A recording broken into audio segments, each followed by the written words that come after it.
Bonjour à chacun. Et ce matin, nous allons continuer à étudier la liberté chrétienne. Si vous voulez tourner avec moi dans 1 Corinthiens, chapitre 10.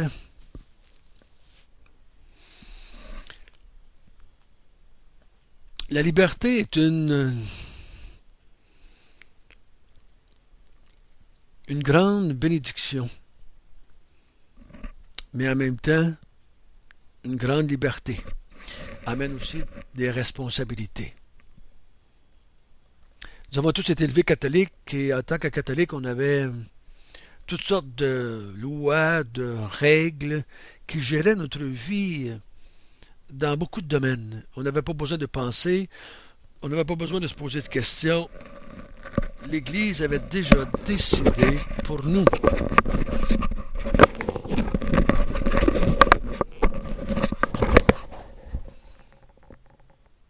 Mais en tant que chrétiens, nous avons besoin de prendre beaucoup de décisions et l'Église n'a pas le droit ou le devoir de vous dire quoi faire dans certaines occasions. Certainement, on peut conseiller, suggérer des choses, mais normalement, en grandissant dans votre vie chrétienne, vous allez vous habituer comme un enfant qui grandit à prendre vos propres décisions. La loi juive aussi euh, était un peu comme cela. Elle donnait beaucoup de directives. Elle disait aux hommes comment tailler leur barbe. Elle disait aux femmes comment s'habiller, comment les hommes devaient s'habiller, qu'est-ce qu'ils devaient manger, qu'est-ce qu'ils n'avaient pas le droit de manger, la façon de le manger, comment le faire cuire.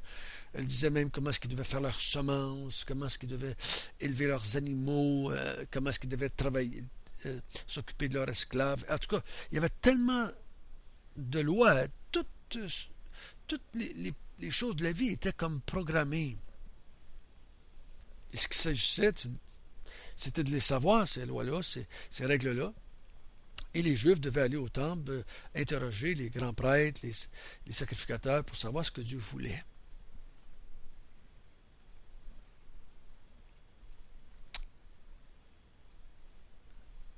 Je me souviens d'une femme qui était dans une église que j'étais avant.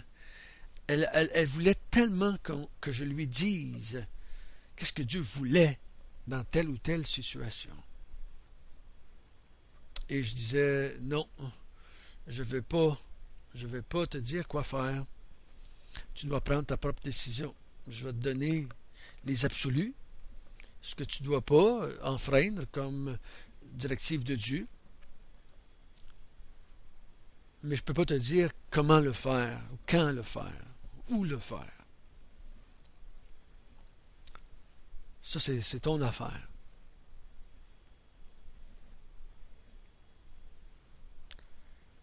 Quand j'ai décidé de venir travailler à Mont-Tremblant, beaucoup de gens m'ont demandé comment tu as fait pour savoir que Dieu te voulait à Mont-Tremblant. Oh, j'ai donné la réponse, j'aimais la région. J'aimais les montagnes, j'aimais l'ambiance des Laurentides. J'aimais aussi la place géographique parce que ça me situait au milieu de mes enfants. Je devais en Abitibi, je devais à Vitréville, Sherbrooke, Saint-Eustache. Donc ça me situait géographiquement à une bonne place pour aller voir mes enfants.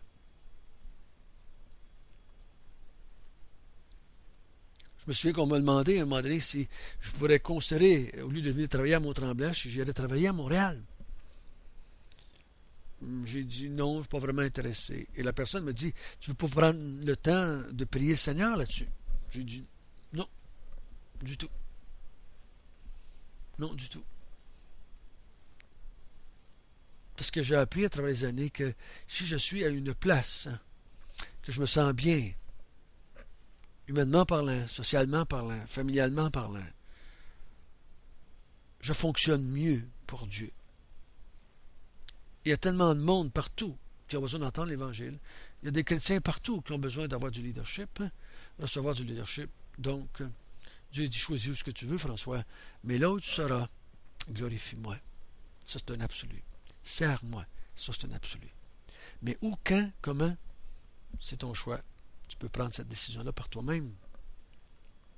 Nous avons vu au chapitre 8 que la liberté venait de la connaissance. L'esclavage vient du péché. Et la connaissance de la vérité va m'affranchir, va me donner la liberté. Et on a vu ensemble que des fois, il faut la mettre de côté, cette liberté-là, afin de ne pas faire tomber les frères qui ont moins de connaissances.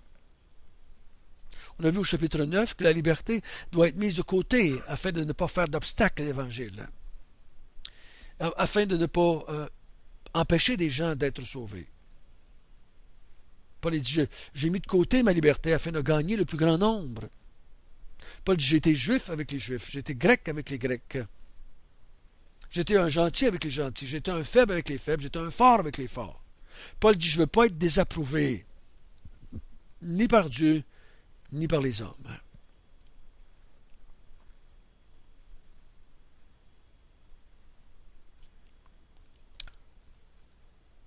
Et ce matin, nous allons voir le chapitre 10, où ce qui est mentionné, que notre liberté, elle, on peut en abuser. Il faut faire attention que notre liberté ne nous amène pas dans le péché. La liberté, on va voir ici que les croyants de Corinthe l'ont mal utilisée à différentes reprises. Et il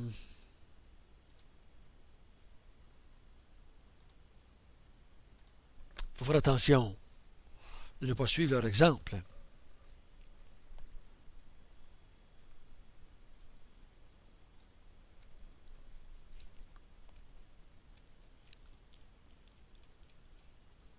Si on libère un oiseau de sa cage, il peut voler, c'est merveilleux. Mais il est aussi on le soumet au danger des prédateurs autour de lui. Si on libère un prisonnier de sa prison, il va devoir maintenant prendre des bonnes décisions par lui-même. Si on met une plante en dehors de la serre, il y a un danger que les intempéries la tuent si elle n'est pas habituée au grand vent, au gros soleil. On prend des décisions pour nos enfants quand ils sont jeunes, et quand ils deviennent adultes, ils vont prendre leurs propres décisions, et des fois ils vont faire des décisions qui ne sont pas les nôtres, qui ne vont pas dans la même direction que les nôtres, que nous savons qu'ils vont être blessés par ces décisions-là, mais on ne peut pas prendre les décisions pour eux.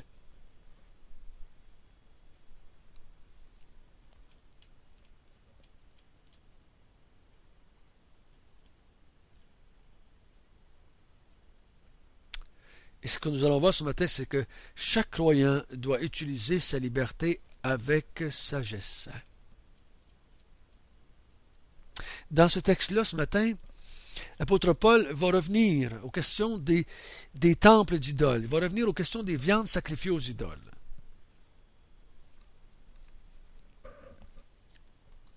Et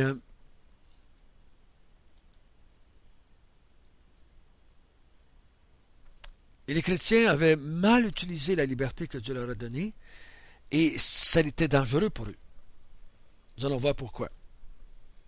L'apôtre Paul nous dit à quelques reprises, et il nous dit ici dans ce texte qu'on va lire, que l'Ancien Testament a été écrit pour nous instruire, pour nous donner des exemples, pour être pour nous une leçon de choses.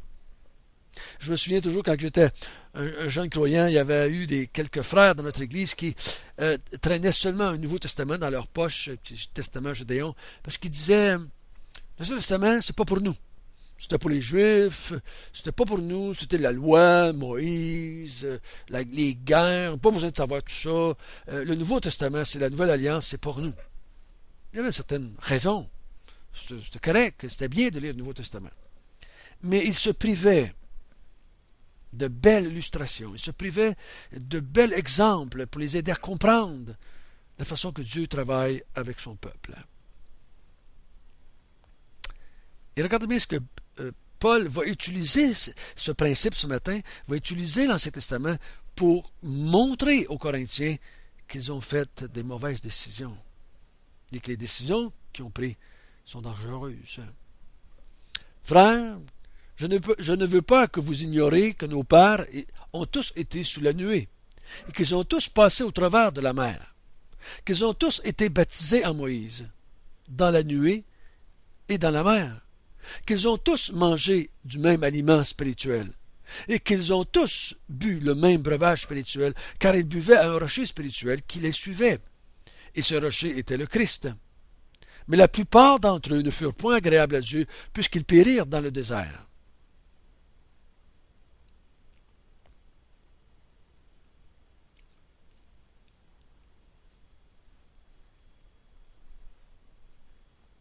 Paul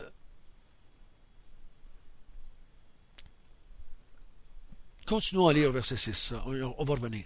Or, ces choses sont arrivées pour nous servir d'exemple, afin que nous n'ayons pas de mauvais désirs comme ils en ont eu. Ne devenez pas idolâtres comme quelques-uns d'entre eux, selon qu'il est écrit, le peuple s'assit pour manger et pour boire, puis ils se levèrent pour se divertir. Ne nous livrons point à la débauche comme quelques-uns d'entre eux s'y livrèrent, de sorte qu'il en tomba 23 000 en un seul jour. Ne tentons point le Seigneur comme le tentèrent quelques-uns d'entre eux qui périrent par les serpents. Ne murmurez point comme murmurèrent quelques-uns d'entre eux qui périrent par l'exterminateur.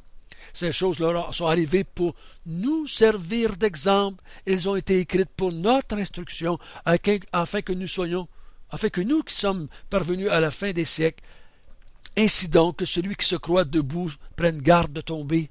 Aucune tentation ne vous est survenue qui n'ait été humaine, et Dieu qui est fidèle ne permettra pas que vous soyez tentés au-delà de vos forces, mais avec la tentation, il préparera aussi le moyen d'en sortir, afin que vous puissiez la supporter.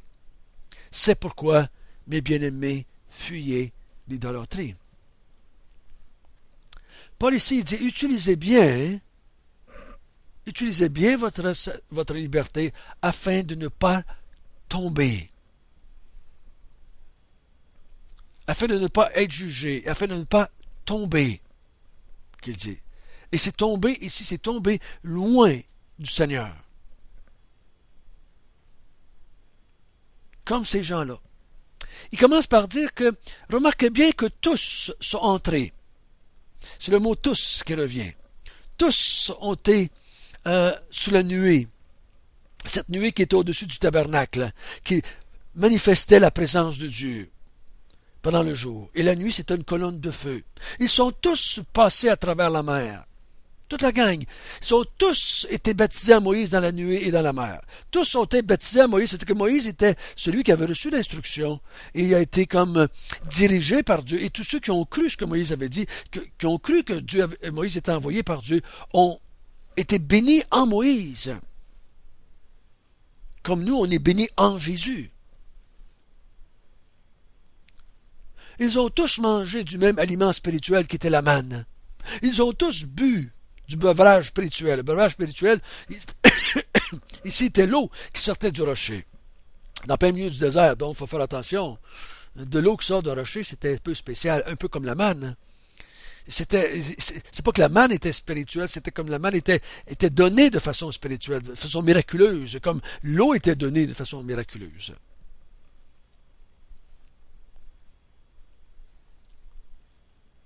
Ce rocher qui les suivait, ce rocher était le Christ.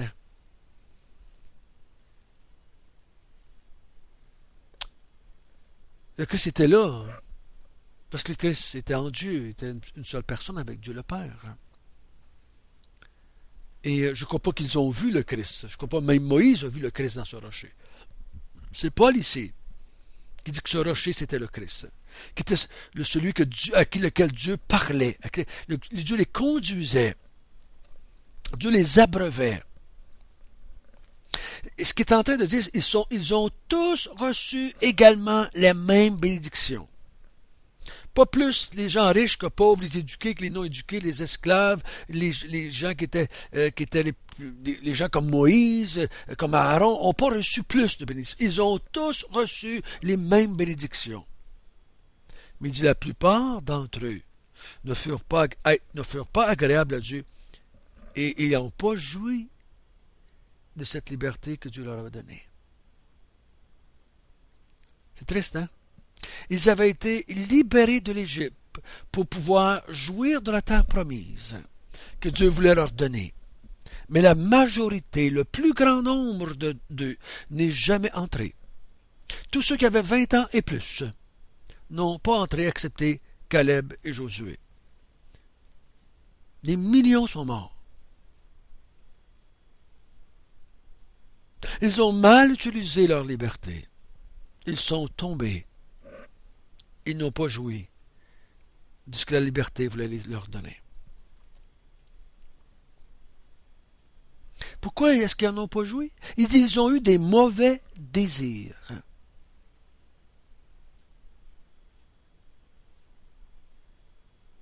Quels étaient ces mauvais désirs-là? Au verset 7, il nous dit que c'est de l'idolâtrie. Ils ont fait un veau d'or. Vous vous souvenez, pendant que Moïse était sur la montagne, ils ont fait un veau d'or. Ils l'ont adoré. Et Dieu avait dit, tu ne feras pas d'image taillée de moi. Ils ont fait la débauche au verset 8. Ici, on va lire, ils ont fait la débauche avec des femmes moabites. Ils ont fait la débauche aussi entre eux. Et on ne parle pas de n'importe quelle sorte de débauche ici, mais plutôt une débauche, je dirais, d'idolâtre, parce que la sexualité était bien mélangée avec l'idolâtrie dans ces temps-là. Si vous avez lu, ou si vous allez voir le film de Vinci, le Code de Vinci, vous allez voir que dans ce livre, on parle que ils ont des relations sexuelles, croyant qu'à travers leurs relations sexuelles, ils atteignaient les dieux. Ils rentraient en relation avec les dieux. Les dieux pouvaient leur parler à travers cela. Ils ont tenté le Seigneur au verset 9. Tenter, c'est dans le sens que faire des reproches à Dieu. Ils ont dit que Dieu ne voulait pas leur bien et que Dieu les avait sortis de l'Égypte pour les faire mourir. Ils ont murmuré contre Dieu. Ils ont tenté Dieu. Et Dieu les a fait périr par les serpents. Ils ont murmuré contre Dieu. Chapitre 10. Pourquoi nous as-tu fait sortir de l'Égypte? Et nous, on t'en veut, on va retourner en Égypte, puis on avait quelque chose à manger, puis toi, tu nous as amené dans le désert, qu'on va dans un désert, puis on ne peut pas manger comme il faut, puis ils ont murmuré contre Dieu. Murmuré contre Dieu, que Dieu ne savait pas ce qu'il faisait, que Dieu les avait mal dirigés, mal conduits.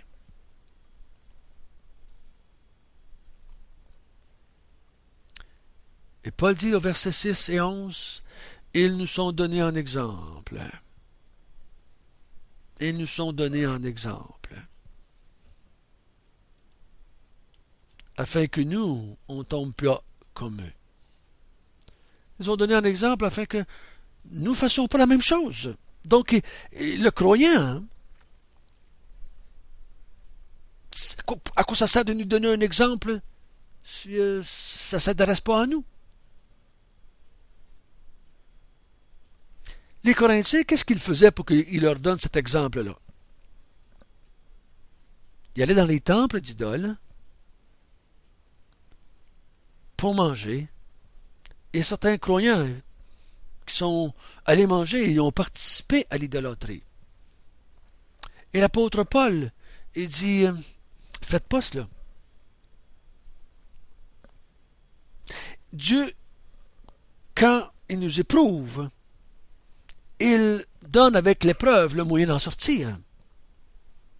Mais si c'est vous-même qui vous jetez dans la gueule du lion, vous allez tomber. Dieu ne fait pas de promesse ici qu'il va vous en sortir. Si vous-même vous allez vous jeter dans la gueule du lion, souvent j'ai entendu, j'ai vécu aussi dans ma propre vie, on se met dans des situations de péché, de tentation. Et là, on demande au Seigneur de nous en sortir. Mais ici, ce n'est pas n'importe quel péché, c'était la forme d'idolâtrie. Il dit, n'allez pas participer à l'idolâtrie.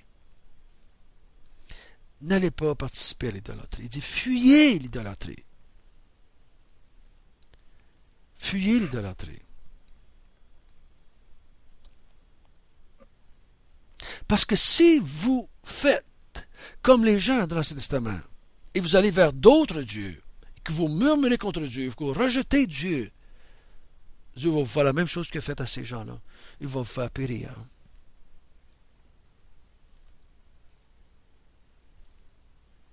À plusieurs reprises dans le Nouveau Testament, l'Église est encouragée à fuir l'idolâtrie.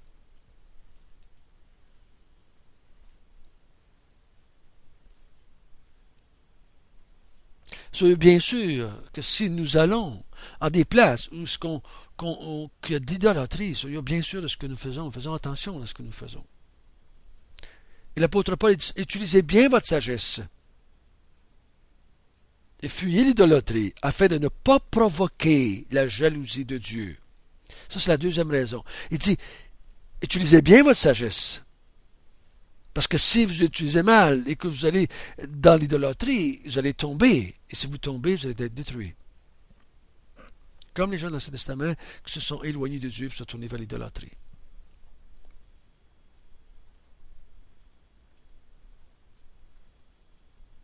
La jalousie de Dieu. Dieu est un Dieu jaloux. Ça, c'est la deuxième raison. Si vous provoquez la jalousie de Dieu. Lisons à partir du verset 14 jusqu'au verset 23. C'est pourquoi, mes bien-aimés, fuyez l'idolâtrie. Je parle à des hommes intelligents. Jugez vous-même de ce que je dis. La coupe de bénédiction que nous bénissons n'est-elle pas la communion au sang de Christ? Le pain que nous rompons n'est-elle pas la communion au corps de Christ? Puisqu'il y a un seul pain, nous qui sommes plusieurs, nous formons un seul corps, car nous participons tous à un même pain. Voyez les Israélites selon la chair, ceux qui mangent les victimes ne sont-ils pas en communion avec l'autel? Que dis-je donc? La viande sacrifiée aux idoles est quelque chose? Ou un idole est quelque chose? Nullement. Je dis ce qu'on sacrifie, on le sacrifie à des démons et non à Dieu. Or, je ne veux pas que vous soyez en communion avec les démons. Vous ne pouvez boire la coupe du Seigneur et la coupe des démons. Vous ne pouvez participer à la table du Seigneur et à la table des démons. Voulons-nous provoquer la jalousie du Seigneur? Sommes-nous plus forts que lui? Tout est permis, mais tout n'est pas utile. Tout est permis, mais tout n'édifie pas.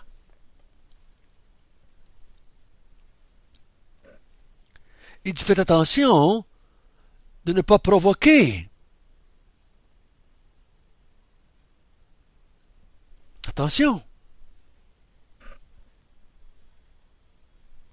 Parce que si vous provoquez le Seigneur, on vient de prendre le repas du Seigneur ici, en mangeant le pain et en buvant la coupe, nous mangeons et nous buvons le corps et le sang du Seigneur Jésus-Christ. Nous participons, nous devenons un avec le Christ. Il dit comme les Israélites qui mangeaient les sacrifices offerts sur les autels, ils étaient en relation avec l'autel.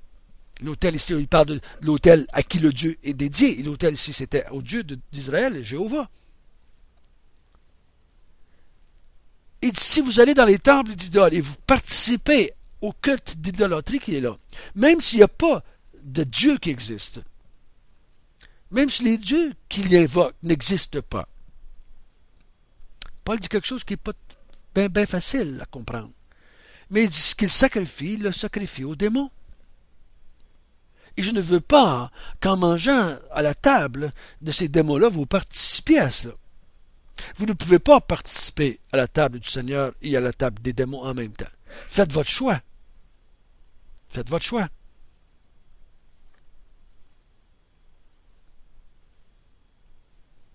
Mais si vous participez à la table des démons et vous voulez participer à la table du Seigneur, vous ne pouvez pas le faire. Vous ne pouvez pas servir deux maîtres. Jésus l'a dit. Pas deux maîtres. Un seul maître. Donc, il faut faire bien attention de ne pas provoquer la jalousie de Dieu. Parce que la jalousie, c'est quelque chose d'épouvantable. Et quand Dieu est jaloux, si on va vers quelqu'un d'autre, tout au long de la Bible, quand quelqu'un se tournait vers d'autres dieux, Dieu réagissait de façon très forte et détruisait. Et ici, on parle de perdition spirituelle, on ne parle pas de perdition physique seulement.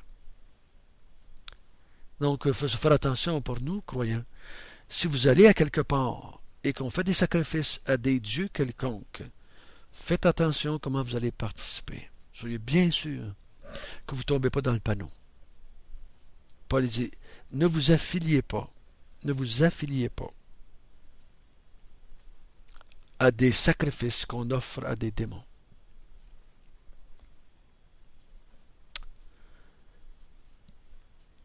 Nous allons voir une troisième raison.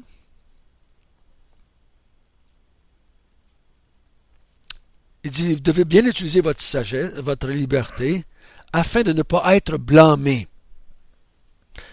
On avait vu l'autre jour, afin de ne pas être désapprouvé. Ici, on va voir, afin de ne pas être blâmé ou jugé par autrui. Lisons à partir du verset 23, si vous voulez bien. Tout est permis, mais tout n'est pas utile. Tout est permis, mais tout n'édifie pas. Que personne ne cherche son propre intérêt, mais que chacun cherche celui d'autrui.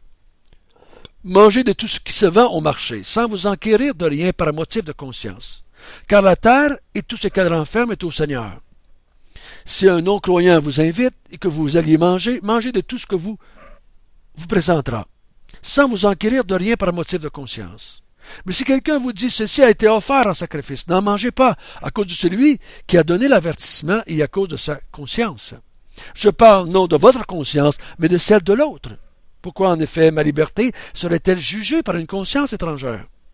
Si je mange avec action de grâce, pourquoi serais-je blâmé au sujet d'une chose dont je rends grâce? Si donc, on va arrêter là, s'il vous plaît. Donc, il dit, faites attention de ne pas être blâmé. Donc, il y a une limite. Il y a une limite à ma liberté. On a vu tout à l'heure que ma première chose qu'on a vu, c'est que ma liberté est limitée par le fait que si je m'expose moi-même à l'idolâtrie, si je m'expose moi-même à la tentation, et que je blâme Dieu, je me grée contre Dieu, je murmure contre Dieu, je rejette Dieu, je vais tomber. Ensuite, on voit que si ma limite à ma liberté, c'est l'idolâtrie. Je ne peux pas me tourner vers un autre Dieu. Je ne peux pas prendre un autre Dieu, n'avoir deux. Paul dit, tu ne peux pas. Ta liberté ne te donne pas ce choix-là. Ici, ma liberté est limitée par la liberté de l'autre. Le mot blâmer ici veut dire critiquer, injurier, blasphémer. Paul dit, cherche pas seulement que ton édification, mais cherche aussi celle de l'autre. Il cherche à faire quelque chose qui va édifier l'autre, qui va faire grandir l'autre. Pas seulement dire j'ai le droit puis que le job t'emporte.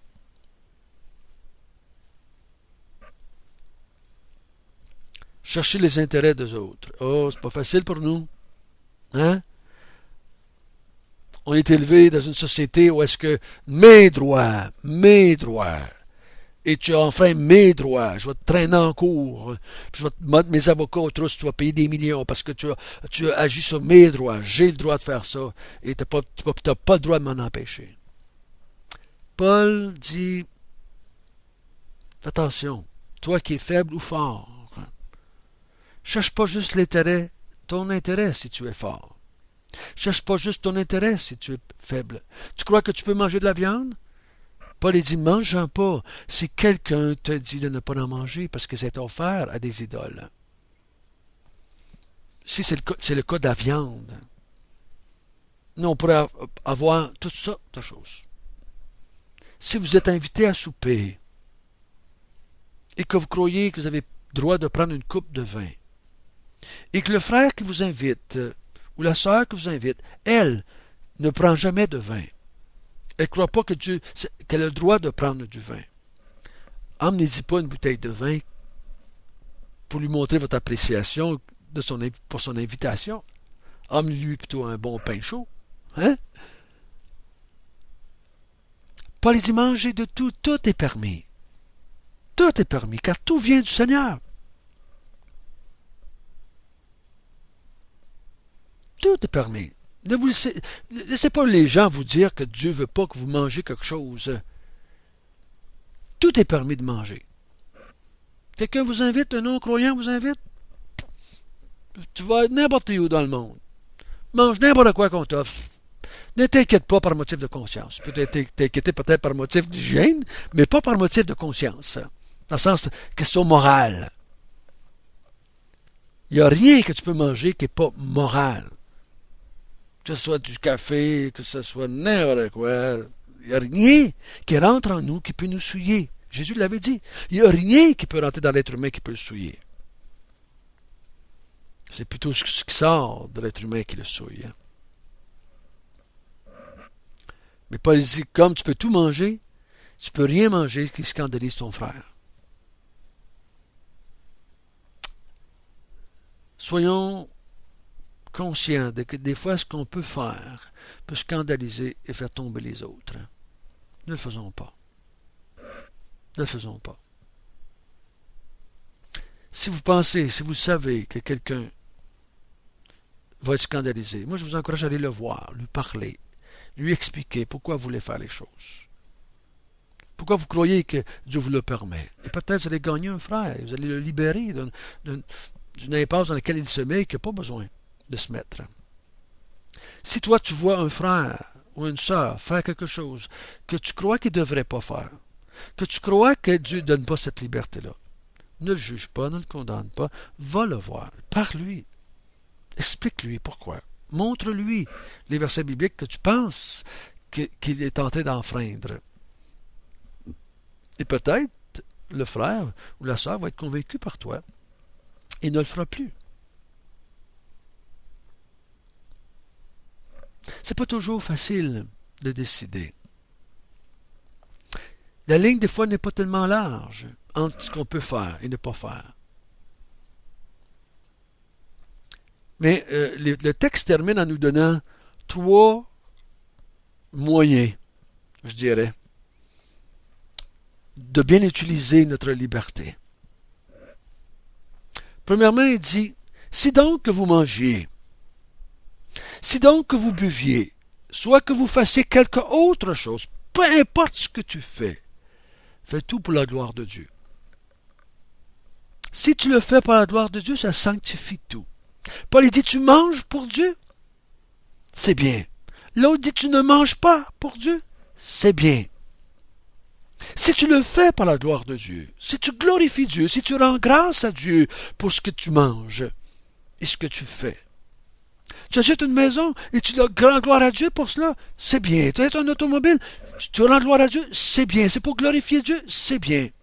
Tu ne le fais pas, tu t'achètes pas de maison et tu investis ton argent ailleurs pour la gloire de Dieu, c'est bien. Mais tu le fais toujours pour la gloire de Dieu. Deuxièmement, il dit ne soyez en scandale ni aux Grecs ni aux Juifs, ni à l'Église de Dieu. Donc, une chose qui va t'aider à bien utiliser, c'est ne scandalise pas les frères et sœurs et les non-croyants. Ne les scandalise pas. Si tu sais que tu vas être un scandale, ne le fais pas.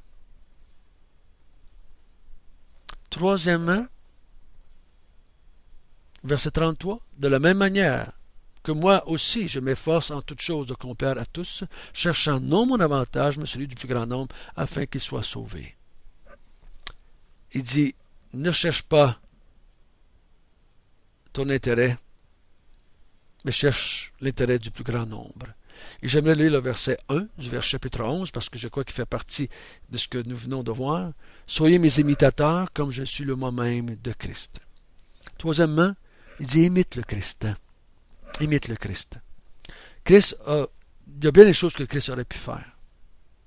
Et il ne l'a pas fait. Vous savez que Christ a dit, afin de ne pas scandaliser, fais ceci, ou ne fais pas cela. On se souvient, on a vu, avec l'apôtre Pierre, tu n'as pas besoin de payer, Pierre, les impôts.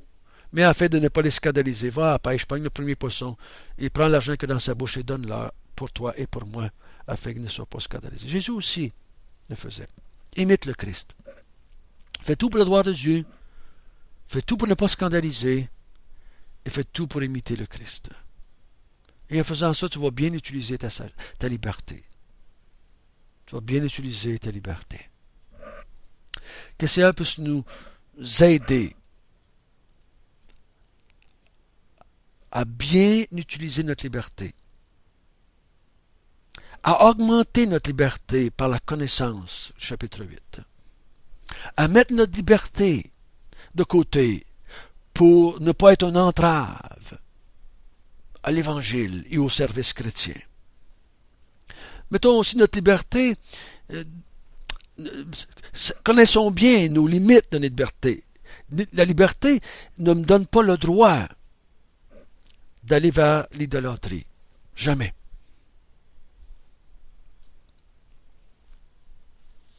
Même si je suis libre avec mon conjoint, je devrais aimer librement mon conjoint. Et mon conjoint devrait me donner toute la liberté que j'ai. Mais ça ne donne pas le droit de le tromper. Ça ne me donne pas le droit de tromper. Que le Seigneur puisse nous aider, nous glorifier, à le glorifier à travers tout cela. Au nom de Jésus. Amen.